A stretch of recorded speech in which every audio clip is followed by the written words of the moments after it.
Namaste and welcome to the Vedanta Society of Greater Houston and our Tuesday evening Bhagavad-Gita class. Om Parthaya Pratibodhitam Bhagavata Narayanena Swayam Vyasena Grathitam Purana Munina Madhye Mahabharatam Advaitam Ritavarshinim Bhagavati Mashtadashadhyayinim Ambatvam Anusandadhami Bhagavad-Gite Bhavadveshinim Vasudeva Sutan Devam Kamsachanuramardanam Devaki Paramanandam Krishnam Vande Jagadgurum Mukam Karoti Vachalam Pangum Langhayate Girim Yatkripa Tamaham Vande Paramananda Madhavam. So we are on the 11th chapter, and tonight we will begin with the 17th verse. 17th verse. No, I'm sorry. 17th verse. Yes, 17th verse of the 11th chapter. So this is the chapter on the Vishwarupa Darshana, Nama Ekadasha Adhyaya. The 11th chapter known as the chapter on the vision of the universal form of Sri Krishna. And so we've already seen in this chapter how Arjuna tells Sri Krishna at the beginning that he has now understood how Sri Krishna is manifest in the universe. In all things great and glorious in the universe, there's a special manifestation of the divine.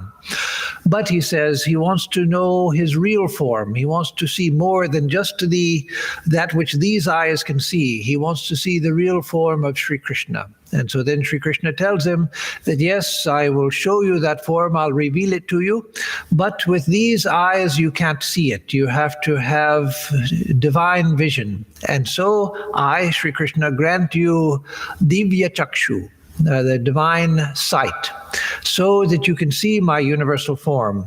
And then he begins to reveal his universal form to Arjuna. And so we've already seen a few verses describing his universal form, and we continue with that here with verse 17, which says, Kiritinam gadinam chakrinam cha tejo ramshim sarvato diptimantam pashyami tvam durniriksham samantad diptanalarka dyutimaprameyam. So Arjuna is describing that which he is seeing. He started describing his vision from the 15th verse. Before that, there were verses from Sanjaya, the narrator. And now from the 15th verse, he describes what he's saying. So here in 17, he says, Kiritinam, one who wears the kirita, the diadem. So again, he's describing the form of Sri Krishna, his divine form. So in his human form, as he had seen him, he was dressed ordinarily, like an ordinary person. Though he was an avatara, though he was God incarnate, he appeared as an ordinary person. And so therefore, Sri Krishna used to think of him as his friend. His respected friend, yes, a friend he looked up to and looked to for advice and support and all of that, but still a friend, suhrit, a sakha, a friend. But now he sees him in his divine form with the ornaments and the accoutrements of a deity. And so he sees him with a beautiful celestial diadem.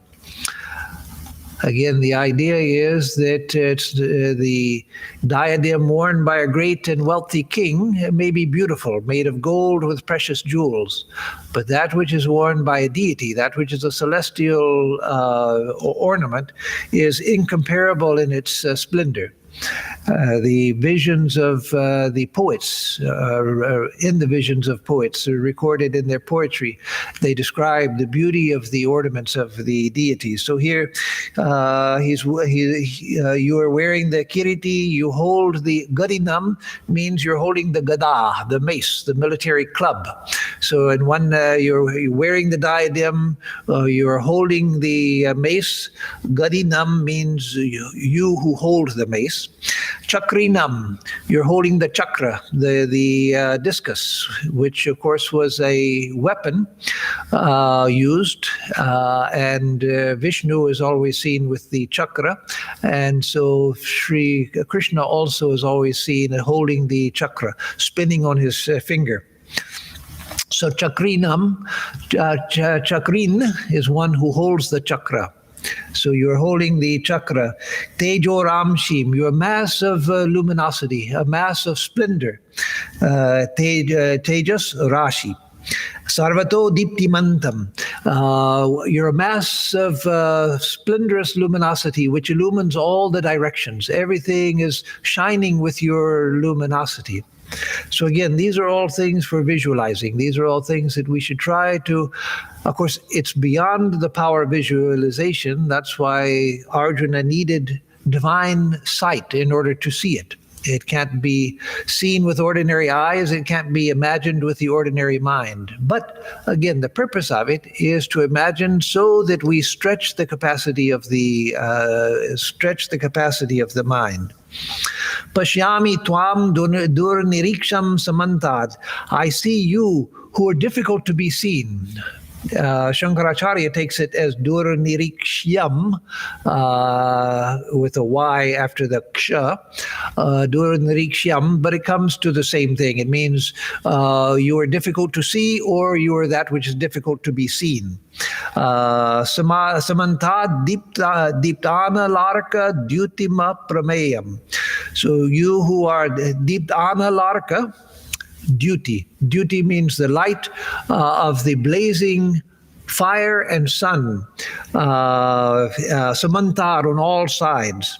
So I see you who are difficult to be seen because you're like a blazing fire and blazing suns, countless suns, as is said in a previous verse, like 1,000 suns, like blazing suns and blazing fire on all sides, with the light of blazing suns and blazing fire on all sides. Aprameyam, there's no way to measure it. It's immeasurable. So that which can be measured is that which has a beginning and an end. And already in a previous verse, we saw how the vision of Sri Krishna, there was no end to it. There was no middle to it. There was no beginning, no end, no middle to it. And so it's aprameyam. It's impossible to be measured, impossible to be encompassed.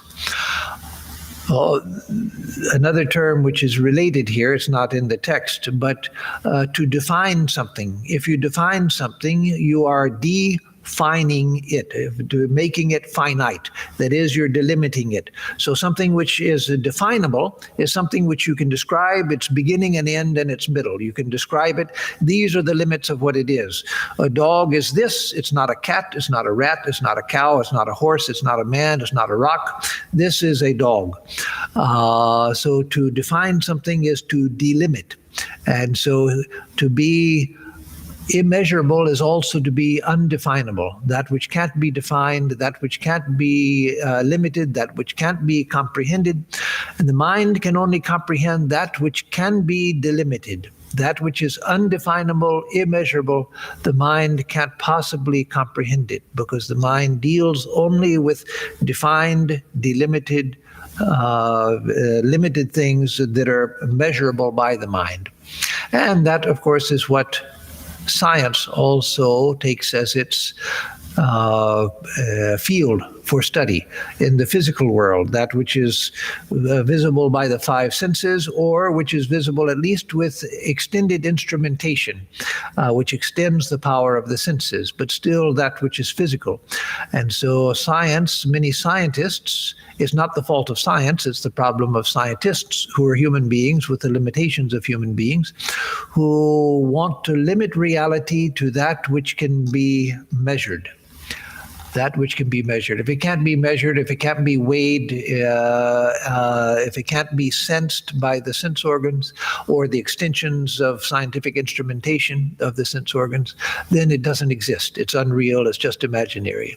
But no, Vedanta says just the opposite. This world which is defined, this which is measured, this which comes within limits, even the universe itself. The universe itself, now we know that it has its limits. And so modern theoretical physicists and cosmologists ask, what is beyond this universe? What is outside of this universe? Are there other universes outside of this universe? Because even this whole universe is containable. Not in the ordinary sense, but in the sense that time and space curves in on itself, and so the universe is a contained universe. So, but this which Arjuna is seeing, it's aprameyam, and it's the luminosity of blazing fires and suns in all directions, making everything luminous. He goes on, Tvamaksharam paramam veditavyam, tvamasya vishwasya param nidhanam, tvamavyaya shashvata dharma gopta, sanatanastvam purusho mato me. So Tvamaksharam, you are the undecaying. You are that which is undecaying, immutable. You are the paramam veditavyam. You are paramam, the supreme, which is veditavyam, that which is to be known. You are that which is to be known, but that's a contradiction, because to know something is to know the limits of something. So he's already said that you are limitless. There's no end to you. There's no beginning to you. There's no middle to you. You're aprameyam. You're immeasurable. So how can you be veditavyam? How can you be that which is to be known? Yes, you're to be known in supersensuous experience. You can't be known by these senses, nor by this mind. You can only be known in supersensuous and supramental experience. But you are that which is to be known. You are the goal of the whole universe. You are that which is to be known means that you are the goal, that which is to be discovered, that which is to be found. And the paramam, the supreme reality, which is aksharam, which is immutable and which is to be known. Veditavyam, tvamasya vishwasya param nidhanam. You are the supreme refuge of this universe. Nidhanam means that which is the container. So nidhana can also mean the treasury. But here nidhanam means the refuge, because you are that in which this whole universe exists. So you are the asya vishwasya param nidhanam, the supreme refuge. You're the supreme refuge of this whole universe. Because in you already the universe has refuge, because it exists within you. You don't exist within the universe exists within you. Yes, you, O Krishna, you exist within the universe because you're present everywhere, but not in the sense that you are contained by the universe. No, the universe is contained by you because you are immeasurable, and this universe is measurable. So, Tvamasya Vishwasya Param Nidhanam, you are the supreme refuge of this whole universe. Tvamavyaya Shashvata Dharma Gopta. Tvamavyaya. You are that which is imperishable. There's no vyaya. There's no perishing, no destruction. You are imperishable. So you are the imperishable Shashvata Dharma Gopta. You are the protector of the eternal Dharma. The Sanatana Dharma, So here it's Shashvata Dharma, but Shashvata means Sanatana. So you are the Gopta. Gopta means the protector. The protector of the eternal religion, of the eternal. And again, always remember that Dharma can't be as a huge term which can't be contained within the vocabulary of English words such as religion or righteousness, morality, etc. It's a much, much bigger meaning than those words hold. But you are, and so therefore we just say the Sanatana Dharma. You are the protector of the Sanatana Dharma. So why did Swami Vivekananda say that Shri Ramakrishna was incarnated? To protect the Sanatana Dharma, to revive the Sanatana Dharma at a time when its very existence was threatened. Of course, the Sanatana Dharma, because it is eternal, it can never be destroyed. But what could have perhaps been destroyed, at least theoretically, was humanity's access to it. And so God incarnates from time to time, from age to age, not every few years, not every century, but from time to time at long periods within times of history. God incarnates in order to maintain humanity's connection to Sanatana Dharma, so that that connection is not lost. So in the 19th century, with the rise of modern materialism, with the rise of modern skepticism, modern scientific skepticism, that is skepticism based on deep thought, skepticism based on analysis, not just laziness, I don't want to believe, but no, investigating things and finding I find no reason to believe. So at a time of such danger to the Sanatana Dharma, Sri Ramakrishna was incarnated in order to preserve that Dharma, because he is the Shashvata Dharma Gopta, the protector of the Shashvata Dharma, Sanatana Dharma. Sanatanastvam Purusho Mato Me. You are the eternal Purusha, is what I think, or that is my opinion. Madhusudana says, you are known to me as the Supreme Person. And so that also is an interpretation. It can be interpreted as, I think that you are the Supreme Person, or I know you to be the Supreme Person. Either way, one would be more hesitant, and the other would be a statement of, yes, I know that you are the Sanatana Purusha, the Uttama Purusha, the Supreme Person. So the running translation is, you are the supreme immutable to be known, veritavya, that which is to be known. You are the most perfect refuge of the universe. You are the most perfect refuge of the universe means the refuge also, not just for the universe, but for each one of us who dwells within the universe. You are our refuge. You are my refuge. You are imperishable, the protector of the ever-existing Dharma, the Shashvata Dharma. You are known to me as the eternal person, or I understand you to be the eternal person. Though here probably you are known to me now to be the eternal person, because now he has that experience. So perhaps now the stronger expression would be justified.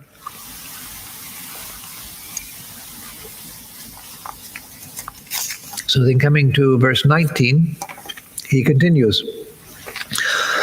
Anadimadhyandamananda viryam ananda bahum shashisurya netram pashyami tva diptahutashavakram swatejasa vishwamidam tapandam. So these verses are very beautiful. The language is beautiful. The Sanskrit is beautiful. The description is beautiful. The picture that it draws up is beautiful. And all of it is meant, of course, it's meant as a description of the divine vision that he's seeing, but it's also meant to be something to, as I've said before, to stretch our imagination so that our imagination moves in the direction of the divine. The divine can't be actually imagined, but by trying to imagine it, it stretches the abilities of the mind in a good way. So anadi madhyantam anandaviryam. Let's see, where does he? Pashyami tva. I see you, to be anadi, without beginning, without middle, and without end. Anadi madhyantam. I see you to be without beginning, without middle, and without end. And that we've come to a similar statement earlier. Ananta viryam, of infinite heroic energy. So of an infinite heroism, but of course heroism in regard to God is not that God is a hero because he's not afraid of anybody and he is willing to sacrifice himself for his friends. No, not heroic in that sense, but of infinite virya, of the tejas of virya, of heroism. That is of infinite valor, of infinite strength. Ananta viryam, ananta bahum. You have infinite arms. Your arms are infinite. That is an infinite number. So here he's seeing this form, and yet there are arms everywhere. Ananda bahum shashisurya netram. The sun and the moon are your eyes. So you're this cosmic person who the whole universe is your body. The sun and moon are your eyes, that you have countless arms. Pashyami twa, I see you, dipta hutasha vaktram. You have mouths which are like blazing fires. So I see many arms, I see many mouths. Here it's singular because he's speaking to Shri Krishna. Vaktram, you are Vaktram, you are luminous blazing mouth. But here the understanding is that, as he says in other verses, that you have countless mouths, countless arms, countless mouths. But those mouths are like blazing fire. So again, it's not just a photoshopped picture with cut and paste arms everywhere, and you cut and paste mouths everywhere. But this is a living vision. Swatejasa vishwamidam tapantam, with your luminosity, with your tejas, with the tremendous energy, blazing energy, vishwamidam tapantam. The whole universe is being scorched by the blazing energy of your being. So you have countless arms and mouths which are blazing fires, and your infinite virya, infinite strength, and your tejas, your spiritual power is scorching the whole universe. So as he says in the running translation, I see you, O Krishna, as without beginning, middle, and end, possessed of infinite valor, ananta viryam, having innumerable arms, ananta bahum, having the sun and moon as eyes, shashi surya netram, having a mouth like blazing fire, or as some commentators have said, having mouths as a blazing fire, scorching this universe with your own brilliance, swatejasa, with your own brilliance. So then goes on in verse 20. Dhyava prithivyor idamantaram hi vyaptam tvamaike nadishascha sarvaha drishtvad-bhutam rupam tavedam lokatrayam pravyathitam mahatman. So Dhyava prithivyor idam antaram hi. This whole space between the heavens and earth. That means everything that can be seen, all of the space between the heavens and the earth, everything that can be seen. Vyaptam, you are pervading everything between the heavens and the earth. Tvayaikena dishasta sarva, by you alone. Everything here between the heavens and earth is pervaded by you alone, including all of the directions. So not just here, but in all directions, above and below, everything in the universe is pervaded by you. Drishtva adbhutam rupam ugram tavedam. Having seen this extraordinary adbhutam, this wonderful, extraordinary rupam, tava idam rupam, this form of yours, which is also ugram. Now here, Madhusudana takes ugram as strange. But ugra means more terrifying, this terrifying form of yours. So again, now we begin to see that at first Arjuna is struck with wonder at the glory of this vision that he's seeing of Sri Krishna, but it's beginning to terrify him. So he calls his form Ugram, this Ugra Rupam, which I see before me, which is pervading all of space. So just imagine that say there's a spiritual teacher or your guru or someone that you respect a great deal, you love and you respect, and then suddenly your guru turns into this. So that's what has happened to Arjuna. Now, of course, an ordinary guru can't do that. This is that which can be done by an incarnation of God, revealing their universal form. But again, remember that though Arjuna knew that Sri Krishna was special, he knew that he was a great soul, but he also thought of him as his friend and companion. So suddenly someone that he's always known him his whole life, known him as a companion, as a friend, as an advisor, etc., then suddenly that person turns into this universal form, filling the whole universe. And that form which is terrible, with mouths which are blazing, with arms on all sides. And we'll see it gets even more terrifying as we go. Drishtvad bhutam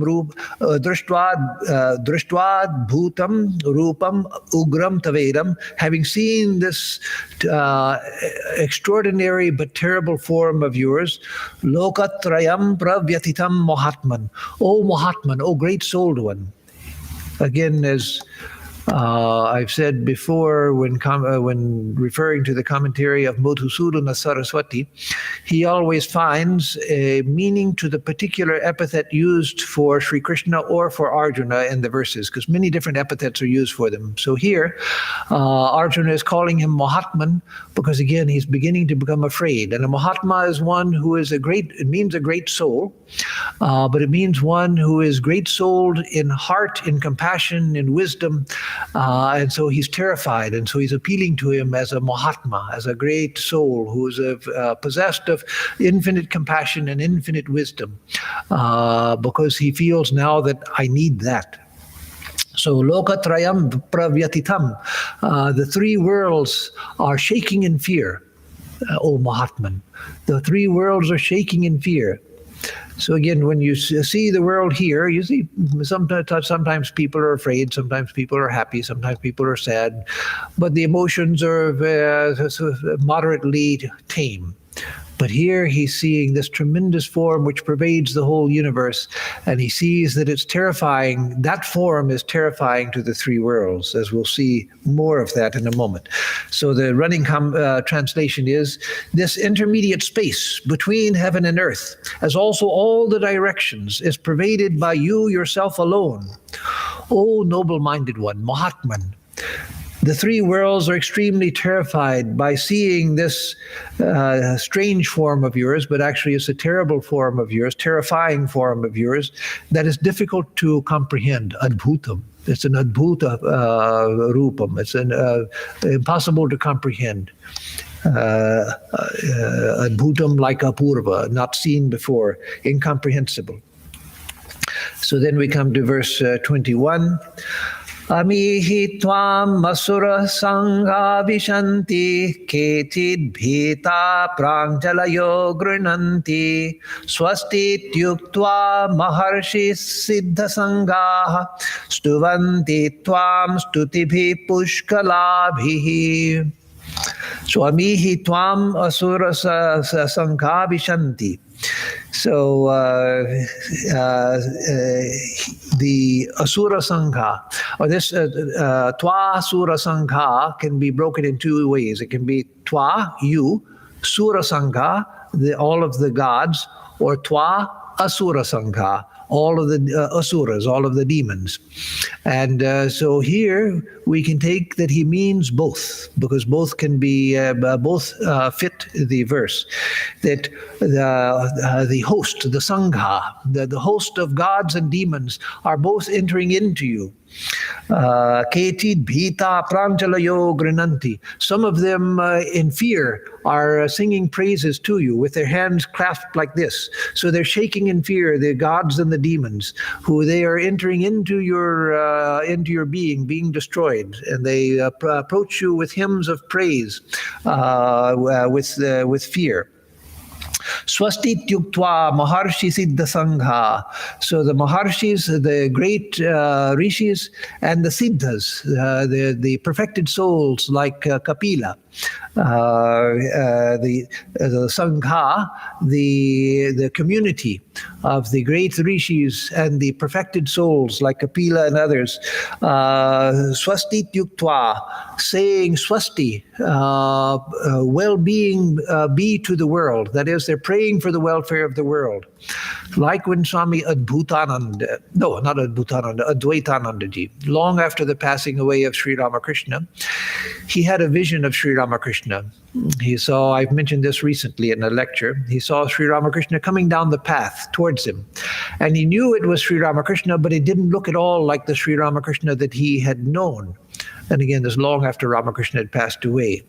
So he looks muscular and strong like a pahalwan. And he's carrying the gada, the military mace, the military club.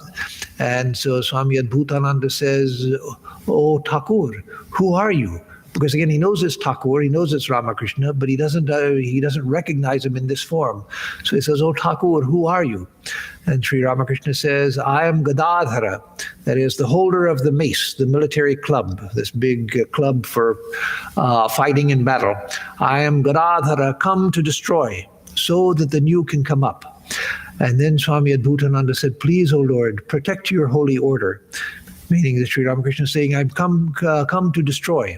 That is, that the new world, the new life which is to come, can't come until the old order is destroyed. And so Swami Advaitananda, like these siddhas and maharshis and gods and demons in front of the universal form of God, are praying, "Oh Lord, please protect," in the case of Swami Atmarupananda, he said, "Please protect this holy order, don't destroy it." And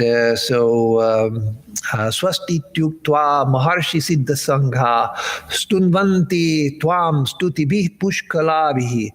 So these, the siddhas and the maharshis, the sages, the perfected sages and the great rishis, they are praising you with hymns full of meaning, pushkalabhi.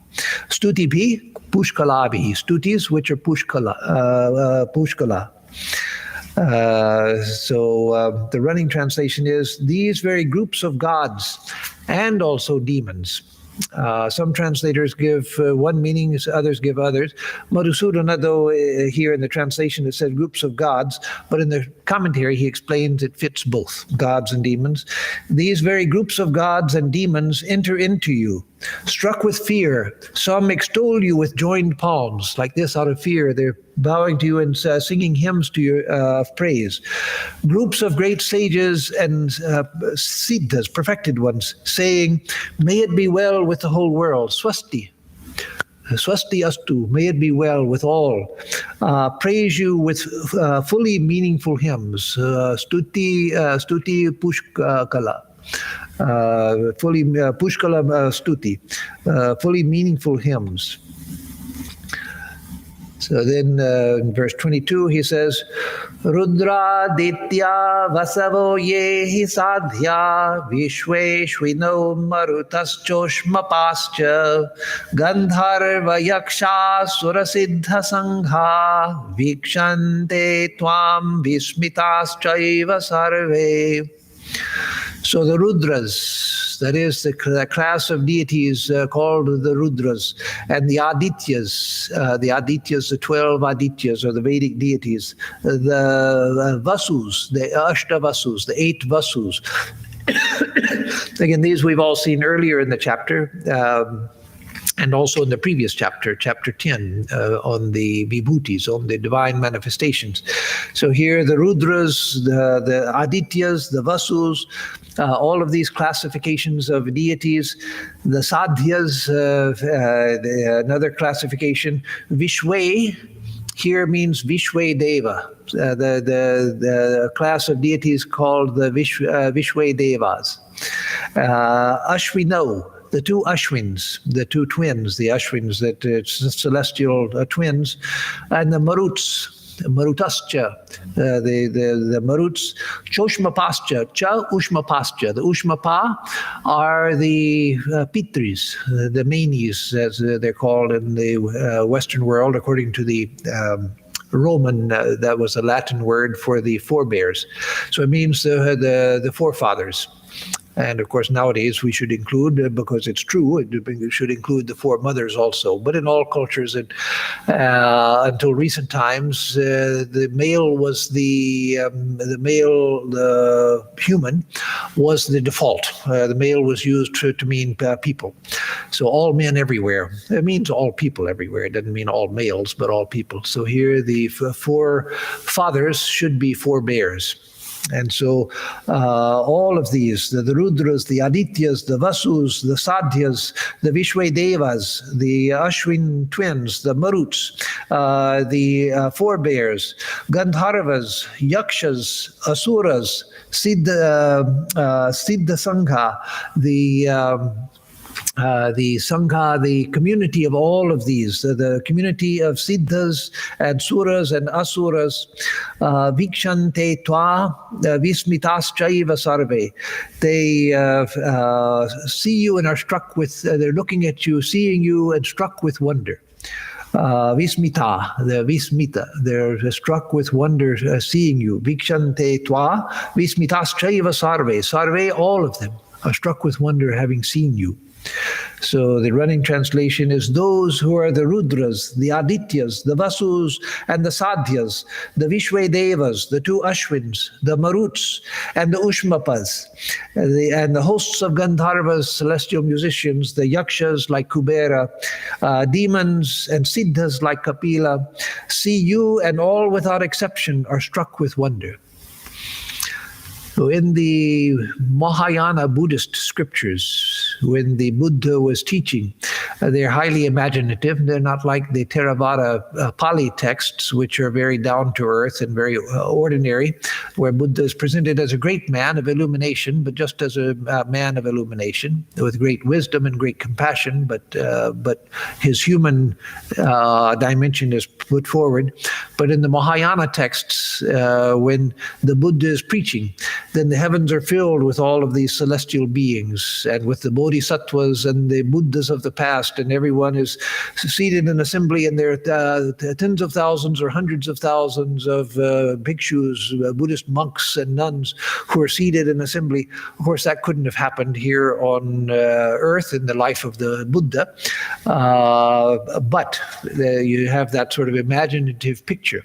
But here, that's what what Arjuna is seeing in Krishna, because again, it's not supposed to be there on the battlefield. All of this was happening and everyone was seeing it. No, this is what Arjuna was seeing through his divine vision, and seeing all of these classes of beings who were standing in wonder and praise at the universal form. So all without exception are struck with wonder. And then 23 goes on, Rupam bahate bahuvaktra netram mahabaho bahubahu rupadam bahudaram bahudam strakaralam drishtva loka bravyatithas tathaham. Rupam mahatte bahu. Well, let me, usually in Sanskrit, it's best to start near the bottom. So the loka pravratitas tathaham. The worlds and all beings. Loka can mean the worlds, and it also means the beings within the worlds. And so the beings of all the worlds are pravyatitha. They're all shaking with fear. They're all seeing with fear, tataham, and me also. I also am struck with fear. So all beings of all of the worlds are struck with fear, as also am I, drishtva, having seen. Rupam Mahatte Bahubhaktra Netram.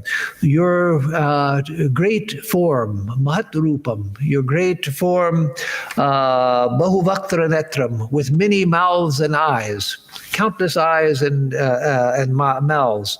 Mahabahu, O great armed one, addressing Shri Krishna as Mahabahu. Shri Krishna usually addressed Arjuna as Mahabahu, great armed one, because he was a warrior with strong arms.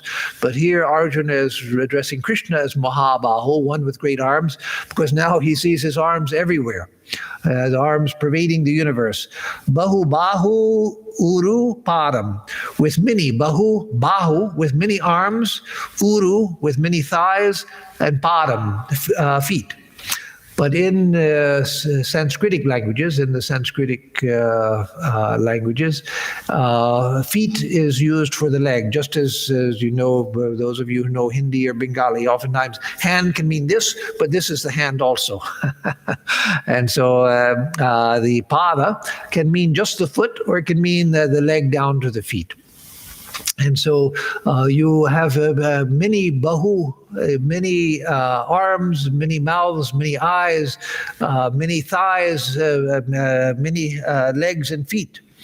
Bahudaram, many stomachs, that is your abdomens, many stomachs. Bahudam strakaralam, and many terrible teeth, often interpreted as tusks.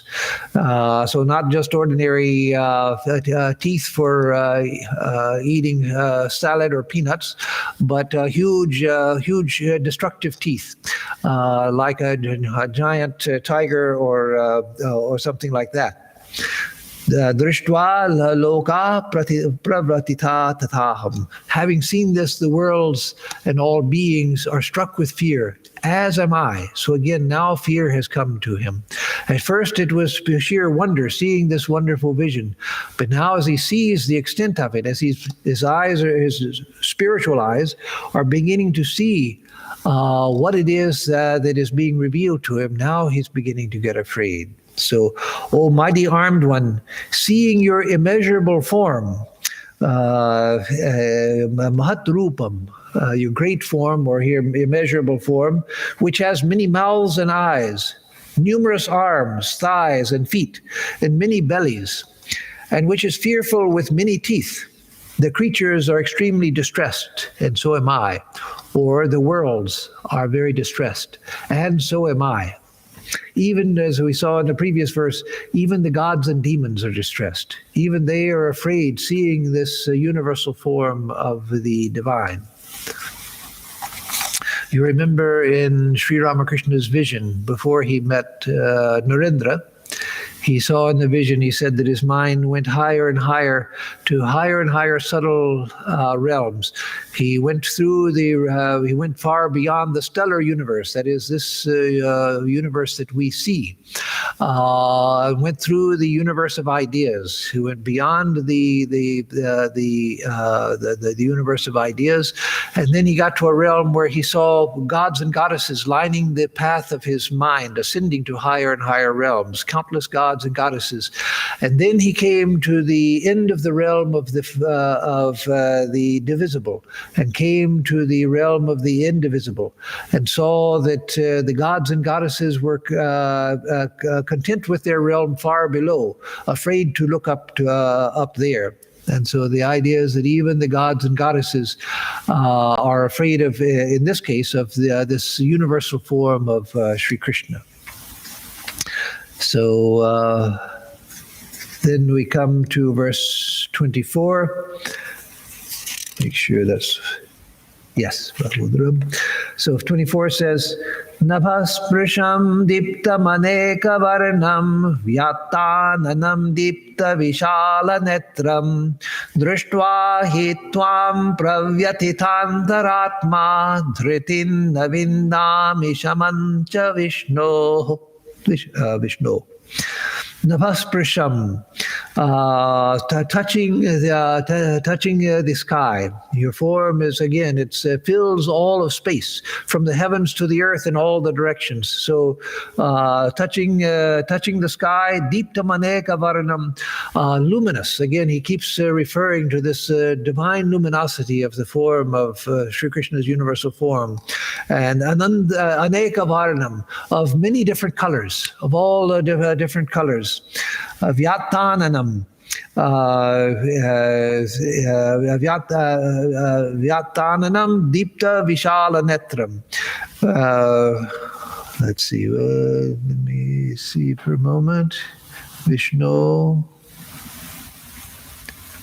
Yes, Vyatananam, who are open-mouthed. Your mouths are open. Vyatananam Deepta Vishala Netram, and your vast eyes are blazing like on fire. So your eyes are blazing like fire, and your eyes are vast. Vishala Netram, and Vyatananam, your mouths are wide open because you're consuming the whole universe. Drishtva hi tvam pravyatitantaratma dhritim navindami shamam cha Vishnu. So Drishtva hi tvam, having seen you in this form, pravyatitantaratma, my antaratma, my mind is disturbed with fear. It's shaking in fear. Dhritim navindami, I don't find steadiness. I find no steadiness, and nasharma Vishnu, and I don't find peace. I don't find joy. I don't find calmness, O Vishnu. So, O Vishnu, by merely seeing you who are touching the sky and are blazing, who have various disposition of limbs and are open-mouthed, and have fiery large eyes, I, becoming extremely distressed in mind, do not find steadiness and calmness. So he interprets aneka varnam, which means many colors. He interprets that, and that's the way some commentators have interpreted it, because the ordinary meaning of varna is color. He takes it as you who have various disposition of limbs. So that's why I was confused over this Vyatananam and Deepta Aneka Varanam and Vyatananam. So Vyatananam with open mouths, and Aneka Varanam, most take it, and we'll take it here, as various hues. So again, O Vishnu, by merely seeing you who are touching the sky and are blazing, who are of various hues and are open-mouthed and have large fiery eyes, I, becoming extremely distressed in mind, do not find steadiness and calmness, sharma, calmness. So then he continues, Damshtra karalani chate mukhani drishtva kalanala sannibhani nisho na jane nadaphe cha sharma prasida devesha jagannivasa. So drishtva karalani te mukhani, having seen your mouths, which are filled with tusks, with frightening teeth, having seen your mouths, which are drishtva eva kalana sannibhani, and which resemble the fire of dissolution. Kala means time, and anala means fire. Sannibhani, it resembles the fire of time, which means here time, the fire of time means the fire of dissolution. When at the end of the time of a kalpa, when the whole universe enters into dissolution, then there are stages that it goes through where everything is consumed in fiery blaze. That is, there's this vast energy of which is released, in which everything is consumed. So having seen your the frightful tusks and in your mouths, which are and you who resemble the fire of dissolution, Disho na jane na labhe cha sharma. Disho na jane, I don't know the directions. That is, I'm disoriented. I don't know what is up. I don't know what is down. I don't know what is left, what is right, what is before me, what is after me, what is east, what is north. I don't know. I've lost all orientation. And nalabhe cha sharma. And I don't find any joy. I find no joy. So I'm completely disoriented. Again, just imagining seeing what he's seeing. Remember again, as I've said in other classes, the vision of Vaikunthanath Sanyal, when Sri Ramakrishna touched him and gave him an awakening, and he began to see Sri Ramakrishna's form in everything. He saw his smiling face in everything, everywhere he looked, in every object and in the whole. He saw the smiling face of Sri Ramakrishna, which, as I've said before, like this, it also can't be imitated. It can't be imagined. What he actually saw, that we can't imagine. It wasn't just a face looking at him and smiling, pasted in everything. No, it was the living presence of Sri Ramakrishna that he saw within everything and within the whole. And so at first it was a blissful experience, but then after some time he began to become terribly frightened, and finally he prayed to Sri Ramakrishna, I can't take it, please remove this from me. And so that's where Arjuna is headed now, where he's becoming frightened by all this that he sees. So it says, having merely seen your mouths, which are made frightening with their tusks and resembling the fire of dissolution, I have lost the sense of direction. I'm completely disoriented, and I find no joy. So at first he's joyful to see. He's seeing this divine vision. He's filled with joy, but now he can't take it. Be gracious, O Lord of gods, O abode of the universe. Prasida Devesha, Prasida, be gracious. Devesha, O Lord of the gods. So you are not just a god, you are the Lord of the gods. These other gods are bowing down in fear in front of your universal form. So, O Devesha, Jagan Nivasa, you are the abode of the whole universe. The whole universe exists within you. So, O Jagan Nivasa, O Devesha, Prasida, be compassionate to me, be graceful to me, because all beings are shaking in fear seeing this form of yours, and so am I. One other thing let me say about something that's underlying this. It says that in his vision he sees that all of the gods and goddesses, all of the siddhas, the perfected souls, the maharishis, and everyone is standing in fear in front of this universal form. So was everyone seeing this form? And he says all beings of all the worlds are seeing it. So was everyone seeing it? No, it was only shown to him because only he had the spiritual eyes. So we can't understand what that means, but in his vision he saw that all beings and all of the gods were shaking in fear from this vision, because he saw the potential within the whole universe. There's a vision which Swami Vivekananda mentions, which he was living in that consciousness during his second trip when he was in California, second trip to the West. He said that all beings are perfect God, even the murderer is perfect God, that all beings are like clowns, playing just for the fun of it.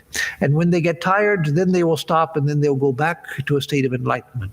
So we see that it looks just the opposite. We're all here not because we want to be, but we're suffering, we're trying to get out, we're trying to find a way out of suffering, and we're not finding it. And yet Swamiji saw that all of us were illumined already, and we were just clowns, just having a good time. So there's a state where we can actually see that everyone is like a clown, everyone is illumined, everyone knows what's going on, but they're just here for fun. So in our present state, we don't see that at all. But in that state, you see the same people that you're seeing now, your family members, people out on the street, you see them as perfected beings. But they don't see themselves that way, and you normally don't see them that way. But at that time, you see that, no, they are perfected beings. Everyone is a Buddha. Everyone is a realized soul. They're just playing here, nothing but play. And so that's a strange truth which contradicts our present experience, but it is a truth, a higher truth, that The gods and all beings, they weren't at that time seeing this vision of Arjuna, but Arjuna was seeing that all of them are shaking in fear in front of this vision. So there are dimensions to our being that we're only aware of this realm of bondage where we seem to be caught. But even now we are illumined beings. Even now we are clowns just playing here for the fun of it, but we don't see it. But a sage can see that. And so Arjuna could see that which others couldn't see. So, O Lord of God, be gracious, O Lord of gods, O abode of the universe, prasida devesha, jagannivasa.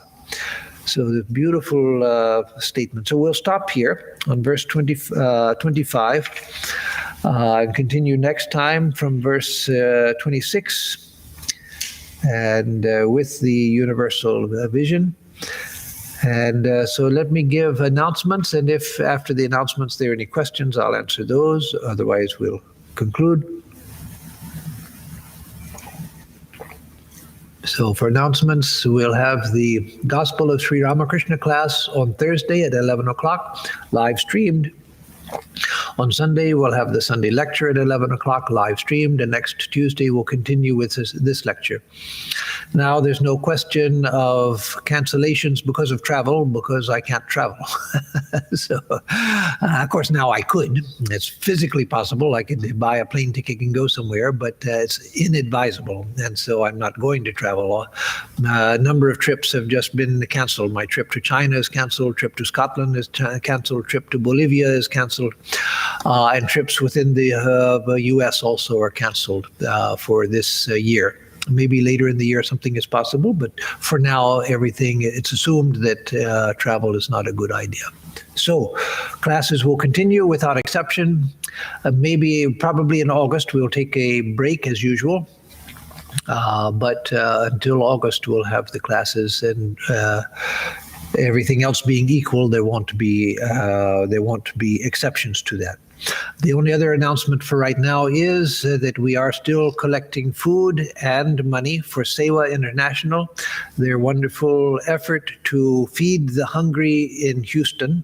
Seva International, as its name indicates, is an international Hindu service organization, but there's a large and strong and active chapter here in Houston. And so they are collecting foodstuffs and money from which foodstuffs can be purchased, as well as masks and personal protective equipment, masks and other things for first responders and medical personnel. And so we are joining them. If you want to bring by food, that's fine. Only please follow the instructions of Seva International. There are only certain things that they're collecting. And so we have sent out a list to all of those of you who are on the mailing list.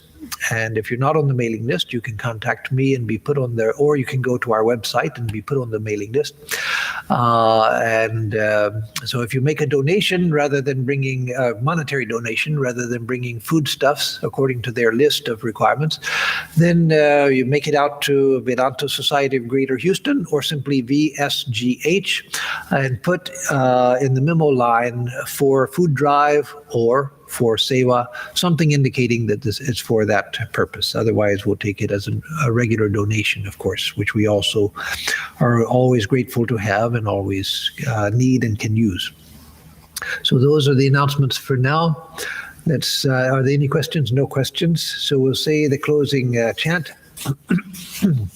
which again is the 9th verse of the Gita Dhyanam, the Gita meditation. Om Yam Brahma Varunendra Rudra Marutastun Vanti Divyaistavaihi Vedai Sangapada Kramopanishadair Gayanti Yam Samagaha Dhyanavastita Tadgatena Manasa Pashyanti Yam Yogino Yasyandam Navidu Sura Suragana Devaya Tasmai Namaha. We bow to that Supreme Being whom Brahma and other gods praise with divine hymns, whose glories the singers of the Sama hymns sing through the Vedas and Upanishads, whom the yogis see with their mind absorbed in that through meditation, and whose end or beginning neither the gods nor demigods know. Om Shanti Shanti Shanti Hari Om Tat Sat. Om, peace, peace, peace be unto us all.